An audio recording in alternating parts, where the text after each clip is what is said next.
Live. We are live. Hi, how are you? Hello, how are you? Very good. Very happy to be with you. Thank you for having me on your show. I'm so honored to be here and delighted. Thank I've you. had great words from you, from a dear friend of mine, Sonia Delar. You know Yeah, her, and of she's course. spoken amazing words about you maybe a year ago. And she kept on saying, "You have to connect with them. You have to connect." So here we are today. We are connected. Yes. So tell me, what are you doing? Tell me a little bit about you so everyone knows about you. Okay. My name is Suzy Tamasy. I am a fashion and image consultant. I'm a chief editor of a magazine called Business and Fashion, and Wow. it's been a toll in our clothing brand. I have a clothing brand called Suzy Q Jewels, in which we donate a portion of our sales to women's shelters across Canada. So, yeah, Wow, that's amazing. For how long you've been doing that? for 10 years. Oh, wow, that's Yeah. amazing. Okay, Yeah. amazing. So let me tell you a little bit about myself. Okay. I'm a businessman and I have businesses across the globe. And over the years, people ask me, how do I create this success? How come um I'm able to create so much money? And initially, I used to tell them that simply because I'm Jewish. but, I tell but that not to my everyone, son. but not everyone wants to become Jewish. So they said, no, but seriously, how do you do that? And I said, well, there's actually a specific way to do it. And I started to teach my friends how to do it. And they become successful. And their friends started to ask me, and they become successful. And so now about 20% of my time I dedicate to helping people to become successful. And I do it in a very different ways because most people, when they go to teach you something, what they do, they're adding data. What I do, I said that you already know, the spirit knows. And what I need to do is to remove what I call fake realities from you. And then you will simply know fake reality is a piece of information you are 100% sure is right, but when you use it, it doesn't bring you the expected result. Yeah, So that's what I'm doing. I'm removing fake realities and that's causing people amazing. to know. Yeah. And how long have you been doing this for? I've started this thing, I think, somewhere around 1993, 4, something like that. And I've done it in Israel. Mm-hmm. And then it became very big in Israel, and I left it, and my partner and best friend is doing it. And then I just went into business. And about 7, 8 years ago, I have a friend, John Hobbs, and he was like pushing me every day, like for months. Please come and do one lecture. Please do one lecture. Please do one lecture. And eventually I said, okay, fine, I'll do a lecture. And this lecture became more and more and more and more. And here we are. Well, it's amazing that you're influencing so many people out there in a positive way, especially with our COVID that's Yes. occurring. So, how are you pivoting your business and helping others at this time period? Okay. So I think that the best way to handle a problem is to look at the data and not at the source. So when I ask people what's more important, the data or the source, most of the people will say the source. Most of the people say the source, but I say the data is more important. Mm-hmm. Now, when they are not convinced very quickly, I will ask them, what's more important, the message or the messenger? So they very quickly say the message.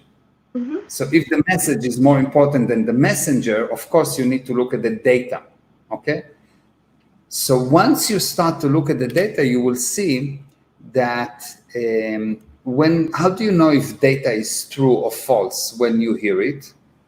When the data bring you fear, anxiety, when the data makes you an effect, the data contain lies. Why? Because the word fear means an unwillingness to communicate. So true. Yes, I Fear agree. is an unwillingness to communicate. So when someone wants to make you afraid, he's actually trying to make you blind to the Yes. data, so you will trust him rather than the data. So true. Yes, I agree. So what I do, I show the data and I tell people, look, I'm just looking at the data. I'm not telling you if it's right or if it's true, because what's true is what's true for you. What's true is not what I say, yes? What I say is not true. What's true is what's true for you. What you need to do is to look at the data and evaluate it for yourself.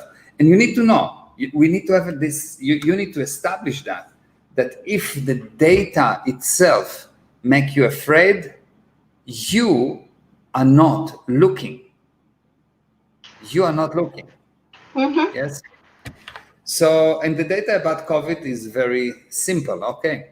I'll give you an actual numbers. Okay. So I will just open another tab here and I will just look a little bit to the side. Don't be upset with me that I'm looking to the side. Let me give you some data about COVID. Okay. So you will see what I'm looking at. So you'll understand what my viewpoint. Okay, so right now we have across the globe 7.7 billion people, or almost 7.8 billion people, okay? Yeah. Okay, good. How many people die per year, more or less? Give me an estimation. 20%, I don't know, 30? Numbers, million, 2, 20, 30. How many people Oh, you're die? putting me on the spot. More or less, what you're feeling, what do you feel? It's what Uh, you feel. I hope it's not a million. Maybe, I don't know, 500,000, let's say. Okay, good. Probably So more. if it probably more, yes. If you think that generally, let's say if you think that if you think that there's, let's say, 1 million people that die, yeah, Yeah. or 2 million people that die, or 5 million people that die, then when I tell you this is how many people die per day, and then I tell you this is how many people die from COVID, if this number is bigger, how many people die from COVID become less and less and less important. Yeah. Yes? Makes sense? Because if you see one piece of information, it means nothing. Information always has to be looked in comparison to something else. There's no tall as long as you didn't see short. There's no rich for as long as you didn't see poor. There's no pain if you don't compare it to pleasure, yes? Yes. So per year, average, we have about 55 million people that die. Okay. 55 million people that die. Let's say that from Corona will die 1 million people. Yes. 1 million after 55 million is not a pandemic. Yes, I agree, yeah. It's not a pandemic because it doesn't touch the statistics. But let's look even more, okay? So we know that we have right now about 400,000 people that die from Corona, okay? Let's see how many people die from all communicable disease. All disease that go by air or blood or somehow you can move it from one person to another, okay? 5.5 million. Wow. Yeah. Corona, 400,000. Okay, let's look at how many people die from flu. 200,000 people so far. This is with a vaccine. I didn't see that the whole universe get closed. How many children under the age of 5 die so far, just up to now, just in the last 5 months this year? 3.2 million people. How many people die from car accidents? 575,000 people when we had the lockdown. This is during a lockdown when there was almost no cars on the street. During a lockdown, 575,000 people died so far. Yeah. And no one put that, because if there was no lockdown, there will be probably 2 million by now. Mm-hmm.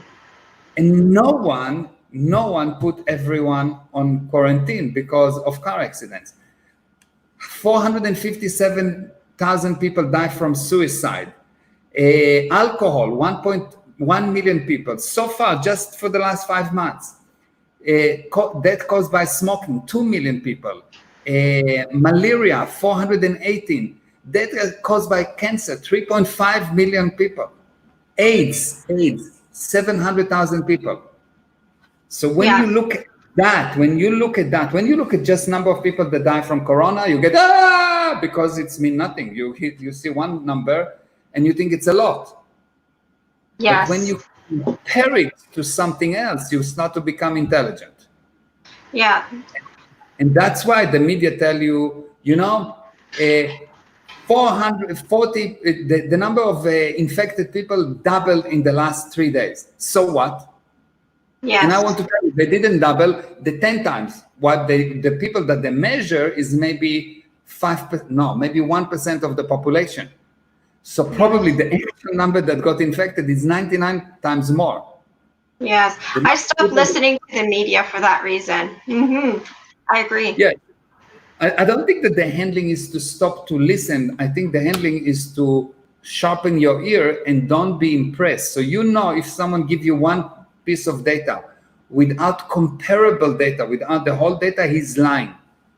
Mm-hmm. The media to lie do not mean to say it's black and then it's white. If I tell you, let's say you ask me, did you have sex with this woman? Okay, like Clinton, yes? Did you have sex with this woman? Yes. And let's say that I say, I did not have sex with this woman. And really, he did not have sex with this woman, but he didn't give the full picture. He was still lying. Yes. If the media says, there is 400,000 people that die, but they don't tell you how they measure it, or they don't tell you in comparison to other things, then obviously they're lying. Yes, they're not giving you the full picture. They don't give you the full picture and they lie to you, and an intelligent person will say, I demand the full picture. Mm-hmm. And an afraid person will say, oh my God, let me hide. Yes. Yeah.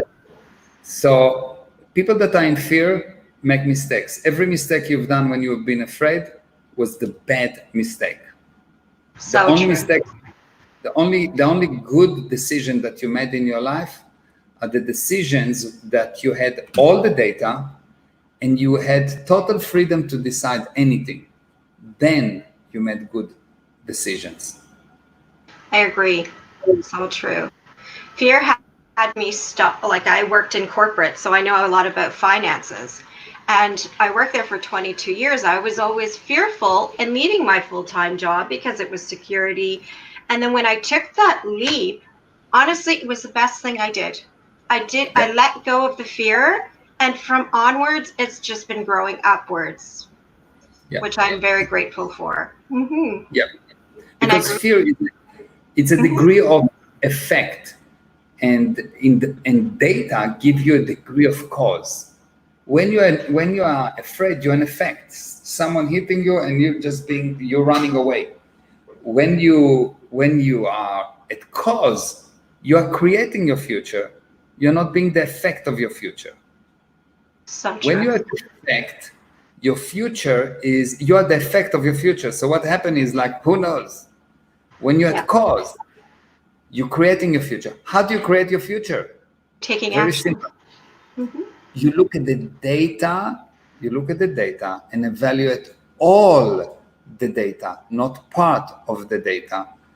And when the data actually make you feel good, when you actually know I'm cause, then the data is true. For as long as you are the effect, if you have a problem, what does it mean, a problem? Problem is a force counter force, okay? So when you have a problem, it means that something push against you, something that you don't want, something that you don't like. Once you decide what to do, you stop pushing and the problem goes away, because this side cannot push against you anymore.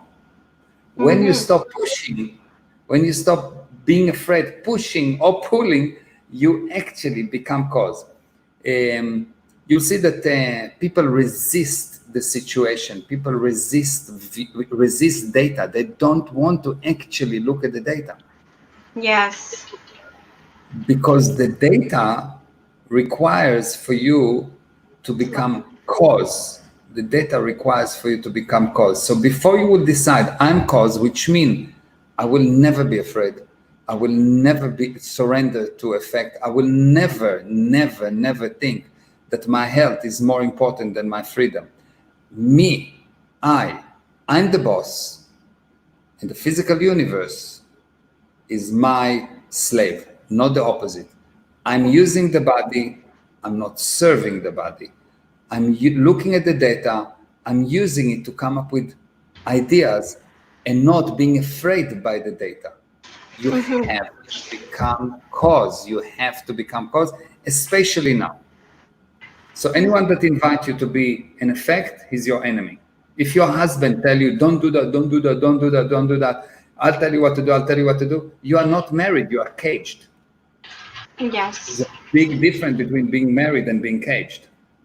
Yes. So And when the true. media or the government tell you, don't do that, don't do that, don't do that, you are not alive. You are caged in your own home, but still caged. Yeah, I agree. I give you the 100% on that one, because it's amazing how your energy influences the way your thoughts and process are. And if you don't give that reins to yourself, you lose yourself and you go into that loss of society and not be your own persona. Yeah. I love that. Good. So I got the opportunity to see a preview of a friend of mine. She has a Nikki Clark show. Yeah. We were on her show previously, and I Yeah. was astonished of your history. And you mentioned your when you grew up, like a little bit of your story. If you want to share it, I was amazed of it, and I would love for you to share it again. Of course. So, yeah, first of all, Nikki is amazing. I really like her. I've been on her She's show, really, and she's an amazing lady. Yes, agree. yeah, she's really nice person and able and full of life and smart. I really like her. Yeah. It's one of the shows that I liked.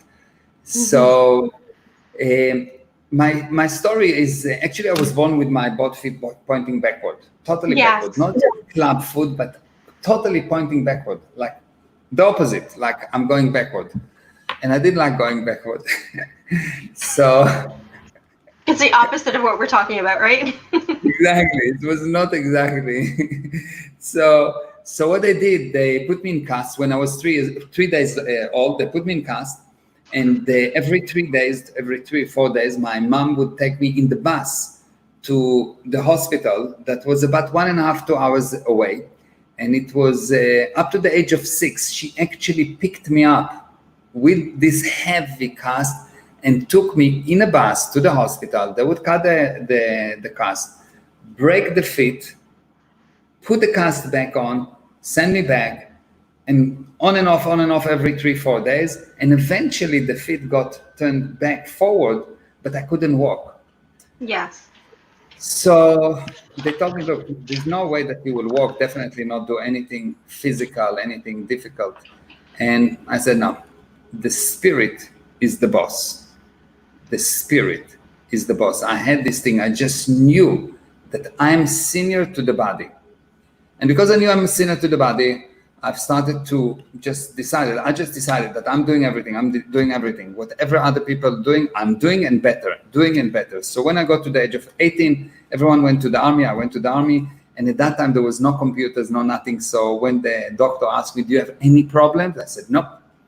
So I got the highest level of abilities. But actually, I was in constant pain. And all my life, my ankles are swollen and problematic. Even up to now, it's always not functioning. It's always problematic. And I went to this difficult unit where we started, the course was 2 years, we started 4,000 people, we ended up 21 people, and I've done it only by me deciding that I can. And what I've done, actually, I applied something that I invented long time ago, and that's called the 5-second principle. I came up with this principle where the idea is like that. So I'll tell you the story within the story of the 5-second principle, because Sure. I think it's very helpful. So one day some guy came to me, and in the middle of a seminar, we had like 150 people in the seminar, and I was saying that the spirit is the boss, you can do anything, the body is your servant. And he says, you know what? So I can do 7 minutes plank. Can you do 7 minutes plank? So I said, what is a plank? I didn't know what a plank is. So he explained to me what's a plank, and he told me, well, I've been training for 6 months to do 7 minutes plank. Can you do right now 7 minutes plank if you're controlling your body? I said, yep, I can. He said, so good. I said, good. So I went down, did 7 minute plank. And when I finished, I stood up, and he told me, how did you do 7 minute plank? I told him, do you want me to tell you the truth? He says, yes. I said, I cheated. He says, how did you cheat? I didn't see that you cheated. I said, I did many 5 seconds. I didn't do 7 minutes. I've done many 5 seconds.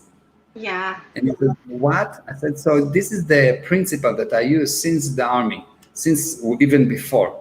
I decided that every time that something is a little bit difficult for me, I turn it into something easy by deciding that I'm doing only 5 seconds. I'm doing only 5 seconds. I have emails to do, and I'm getting tired. I'm staying just for 5 more seconds, just 5 more seconds, because 5 seconds I can do for sure. Just 5 more seconds, just 5 more seconds, just 5 more seconds. And before you know it, you don't notice, and you don't count the 5 seconds anymore, and you developed an ability to be cause over the environment. Why? Success is the sum of all validated improvements. Success is the sum of all that validated improvement. Every 5 seconds that you report to yourself that you've done it, in another 5 seconds, every 5 seconds, you actually bringing success. So it's the number of improvement that at one moment you just decide, I can do it. So true. Oh my goodness. It resonates so much with what you have. So 5-second rule is the rule that will take you out of any hole. It will make you actually resilient to any opposition, because you can continue 5 seconds. So in the army, when I was doing these difficult walks and exercises and so on, that I had to actually had something in my mouth to bite against, because the pain was so difficult, was so much, and my feet was swollen, and it was really terrible. I've done it because I've done just many 5 seconds. That's an amazing story. I love that, because it shows that your mind controls everything, right? And if you put your mind to a determination to continue, and even if the door shuts down and you still are persistent in that resiliency, takes you to the next level. And I love that. I truly resonate with your story. Very correct. You're very right. It's just not your mind, it's you. Mind is something that you own.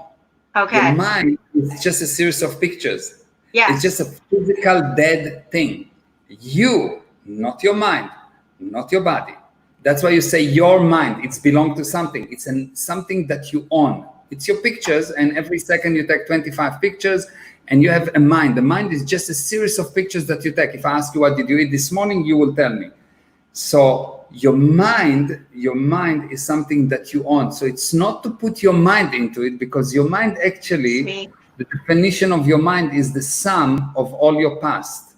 And your past is the sum of all your limitations. So actually what limits you is that you're counting on your mind, on your past, on your experience, rather than creating something new by the spirit. Because without the spirit, we would still not fly, not talk over a cell phone, not do anything. Because the spirit creates something new, and the mind forces you to agree to what's already agreed to the past. So the So past, true. all your limitations. Love So that. if, It's so true. It's yes. Actually, I read something current, and it said it resonate with you totally. good. Brought So up some it's you. good points. Good. Yeah, So, it's are you. you into yoga? Is this something that you do also? Okay, so the definition of the word yoga, what is Mm-hmm. yoga? Yes, most people think about yoga as a fancy poses of nice looking girls. Yes, that's what most people think about yoga. That's not yoga. This is just what yoga became. Okay, actually, yoga is an ancient knowledge that was designed to release the spirit from the draconian effect of the physical universe. So the physical universe suppressed the spirit, actually caged the spirit, if you will. It's not exactly correct, but it's caging the spirit. And yoga was designed to release you from the physical universe, to Mm-hmm. make you again. So you're not having the effect of your mind, the effect of your body, the effect of your environment. So basically, it's designed to make you the boss again. But during the years, because it was moved from one person to another verbally, during the years, it got deteriorated and deteriorated and deteriorated. And then when the Yoga Sutras, the Yoga axiom or the Yoga laws has been written, they were misunderstood and they've been changed and changed and changed and changed. And no one have the actual original. So what I do, I don't actually teach yoga, but what I do, I get people to remove enough lies about life so they can recover the knowledge of yoga. I don't teach them the knowledge of yoga. I get them to remember it or to recover the knowledge of yoga. So you will have 200 people in the class, and all of them will recover the same knowledge, the same laws of life, the laws of life, which is supposed to be yoga. So I don't exactly teach yoga, but or actually I teach yoga. I teach yoga in such a way that I don't teach yoga. I get you to learn how to recover the knowledge of yoga, so you become the source of the knowledge, and not a slave of mine who knows. Because what I think is irrelevant. What's relevant only if it's true for you, and how something become true for you. You need to discover it. Because if you don't discover it, if you just listen to someone, you're a parrot. Most Yes. people are parroting. They don't actually know what they're talking about. And Mm-hmm. what I'm looking for is to release people from the state of being parrot and to make them into gods, but not gods like their God. Yes, it's just a figure of speech. Yes, you're not going to be God Yeah. creating the whole universe, but God meaning in control or creating your future, like like the creator of your future. Yes, so Yes. that's my definition of God for you. Yes, so I'm trying to make you a God of your future, rather than being the effect of life. Right I now, love most that. people, they're just the effect of life. Life hit them here, so they go there. Life hit them there, so they go there. Someone make them afraid, so they run away. Someone make them happy, so they feel good. And I say, no, you, you, and only you, put joy into things. And the moment that you start to take joy from things, the moment that you try to the car or your wife or someone to give you joy, you lost yourself. Yeah. You Yes. become a So junkie. yes, it's like you need to own your life, right? And Yeah, own it to create your life, to create, and create it, right? Okay. yeah, to create it, because Wow. you once you create something, is yours.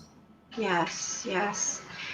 And so, how did it come about that you started doing these sessions? I love hearing about them, and we learn about it every day. We learn something new, and that's part of life, right? You need to Yeah. learn from mentors and from people new techniques. So, how did Mhm. you come about this? Was it something that came as an inspiration? I know you mentioned you met someone and they kind of told you should do some talks. But what Yeah. was the inner core that made you want to do this? what started long time ago was something just quite fascinating. It's a weird story, but Uh-huh. what's happened. So when I was about, I don't know, maybe 26, 27, 28, I don't remember exactly when. One day I waked up and I had this thing in my head that I just know this person, a different person, not me, a different person, but I know everything about this person, like everything, where they live, um, the ID number, uh, all the details about their life, who they know, who they love, everything, like almost like I know myself. Yes. Mm-hmm. But the problem was that I'm an engineer in my viewpoint, and if I don't have a proof, for me it's nonsense. So I said, nah, probably I just dreamed it because I just waked up. So probably it was a dream, and I'm just making up all of this thing, and maybe I should write a book, but it's not. It's nonsense. It's just a dream. But it didn't leave me. It didn't leave me. And this whole incident happened in Paris, and I never been in Paris, and it's about a lady, and I'm a man, and what's going on here? And I couldn't get away from this thing. I just couldn't get away because something there told me, no, you cannot. So I said, no, probably because my parents came from Morocco and they've been in Paris, and maybe they told me something when I was a baby and I just didn't understand it, but now I recall it, and I've came up with all kind of ideas of what is it. But I couldn't go away from it. I couldn't leave it. I couldn't leave it. So what I've done, I decided, okay, I need to get it out of my head because it's driving me mad. So sat down, and there was no cell phones at that time to write on, or tablets or anything. So I took a piece of paper and I still wrote. I actually could write. So today people cannot write with a pen and paper. So I actually wrote. I wrote everything that I remember. Everything. I wrote it down, put it in an envelope, locked the envelope, and gave it to a friend. And I said to this friend, you keep this thing for me. It's really valuable. Please don't open it. I'll tell you when to open. And he said, whoa, that sounds very mysterious. I said, please, I need you to help me with that. Don't open it. You promise you don't open it. He says, fine, I will not open it. Okay. Now I'm calling to a lawyer in Paris. And I tell to a lawyer, look, I want you to find some things about a specific person. And this lady died in 1961. And I give him all the name and when she died and da. And he said, do you know her? I said, I think so. I'm not sure. That's what I want you to find out. And I said, find for me all the details about this lady. So he says, okay. I call my friend. I tell him, we're going to Paris. He says, what? I say, I'm paying. He said, yes. So off we go to Paris. We flown to Paris. We arrived to Paris. We go to this lawyer, Hélène. We go to the lawyer, and then I'm going to the office, and I tell him, please, what did you find? So he gave me all the things that he found, and my friend is next to me, and he's listening. And when he finished to give us all the data, I told my friend, open the letter. So the guy opened the letter, and he says, and he started to read, and everything that the lawyer said is written on the letter. Everything. Wow. Everything. So I realized at that moment that I'm not my body, that the spirit do not die. I had 100% realization that I'm not my body, the spirit do not die, the spirit knows, and you actually do not die. Only your body die. And you're just mixing. You think that because your body dies, you think that you die. It's like thinking, because my car die or got destroyed, the driver died. It's stupid to think like that, but many people think like that.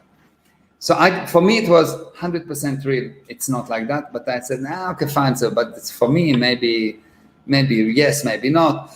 And I went to a friend of mine, and I've worked with her, and I got her to see something from past life. And we went, something that for her happened in Israel. We went to Israel, and we found this story did happen, and it happened. Wow. It's amazing. And after I've done it a few times, it was very clear to me that the spirit knows, you don't die. And the moment that you gain your native abilities to create, you become you. And before that, you're just a parrot that's saying things that the mind tells you to say. You're just on the roll of whatever the mind tells you to say. And if you see, most of the people say the same thing over and over and over again. Very little new things, because they're just parroting something that happened to the mind. So when someone upset you, you say that. When you're happy, you say that. When you are surprised, you say that. So you have like almost predefined lines, and you are just an actor that's reading them. Very little changes. Very true. And that's how I got into that. Yeah, I totally agree, because a lot of people are not as authentic as they should be to themselves, and love themselves for what they are, right? And it's amazing that you've come across this and pinpointed it. Yeah. So give me something else that you would like to say during this year. What have you accomplished and are proud of? I think that what the thing that I want to say, because we basically almost got to the end of that show. So what I actually want to say to people, and my message is that if it's true for you that you're a spirit, that you're not your body, that you're not your mind, you own a body. That's why you say my body. That's why you say my mind. And if you have a child, let's say, and you love them, and they, God forbid, they lose their both hands and both legs, you still love them because you don't love their body. And even if they die, you still love them because you don't love their body. Yes? Mm-hmm. So because the moment that you realize that you are not your body, you will realize one more thing. You always have good intentions. Always good intentions. Many times you do bad things, but you do those bad things in an effort to solve a problem. So basically people are good and they just don't know, and because they don't know, they take a good intention and bring bad result. And when you judge the people on the result and ignore the intentions, you cannot love them. So what I suggest is, first of all, for yourself, know that you are perfect, and anything that is not perfect is not you. Mm-hmm. And in order to show that perfection, you just need to remove these fake realities. But you're perfect only for as long as you can see that everyone else is at least as perfect as you. And once you get that, you will see that you will not have any pain in your life. Mm-hmm. Once you realize that you're perfect, and anything that is not perfect is not you, and not or, and that everyone around you is at least as perfect as you, at that moment, you will become the most happy person in the universe, the most productive, the most successful. You are as successful as you know this one rule. That's my message. Wow, yes. What a great message. Thank you so much for connecting.